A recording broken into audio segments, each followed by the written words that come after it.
शेरी रहमान साहबा ने कहा जी कि पार्लीमेंट को राइट होंदा है, वो तरमीमा बना सकते हैं। 26ਵੀਂ तरमीम जी उन्हें बनाई है, साढ़े को फुल इख्तियार सी ते असीं बनाईए, असीं उनकी गल मानने हैं, बिल्कुल पार्लीमेंट को राइट होंदा है।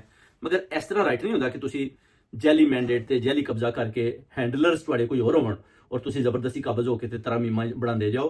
और उस वक्त तुसीं तरमीम बनाने की कोशिश करो जिस वक्त तुहानूं पता हो कि तुहाडी हुकूमत ਜਿਹੜੀ कि जैली है और वो जान वाली है, तो तुसीं उस वक्त तरमीमां बना के जनाब बैठे हो कि असीं जनाब जल्दी नाल इन्हां हैंडलर ਜਿਹੜੇ ਪਿੱਛੇ ਲੱਗੇ ਨੇ ਇਹਨਾਂ ਨਾਲ ਅਸੀਂ ਲਾ ਕੇ ਤਰਮੀਮ ਬਣਾ ਲਈਏ ਤੇ ਆਪਣੀ ਜਿਹੜੀ हुकूमत ਨੂੰ ਅਸੀਂ ਹੋਰ ਜ਼ਿਆਦਾ ਲੰਬਾ ਚਲਾਈਏ।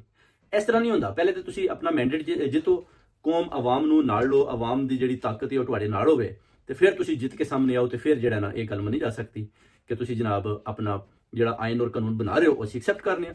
ਤੇ ਜਦੋਂ ਤੁਸੀਂ ਆਮਦੇ ਜਾਲੀ ਤਰੀਕੇ ਨਾਲ ਹੋ ਤਾਂ ਫਿਰ ਅਸੀਂ ਉਸ ਆਇਨ ਔਰ ਕਾਨੂੰਨ ਨੂੰ ਨਹੀਂ ਮੰਨਦੇ, ਕਿਉਂਕਿ ਪੂਰੀ ਕੌਮ ਵੀ ਤੁਹਾਡੀ ਇਸ ਜੈਲੀ ਮੈਂਡੇਟ ਦੀ हुकूमत ਨੂੰ ਮੰਨਣ ਨੂੰ ਤਿਆਰ ਨਹੀਂ।